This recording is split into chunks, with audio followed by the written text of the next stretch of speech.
नमो ज्येष्ठाय नमः श्रेष्ठाय नमो रुद्राय नमः कालाय नमो बलविदर्णाय नमो बलाय नमो बलप्रवदनाय नमः सर्वभूतनाय नमो मनोन्मनाय नमः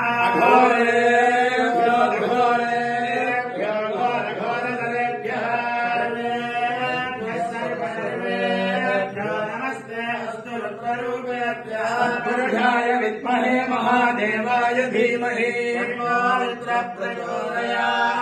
ईशानः सर्वविद्यानामीश्वरः सर्वभूतानां ब्रह्मणोऽधिपतिर्ब्रह्मा शिवो मे अस्तु सदा शिवो स्वरप्रोक्तो वेदान्ते च प्रतिष्ठितः अस्य प्रकृतेर्स्य परस्य महेश्वरः। श्री पार्वती समेत सोमेश्वराय नमः। सुप्रयामि प्रदक्षिणपूर्वक नमस्कारान् समर्पयामि।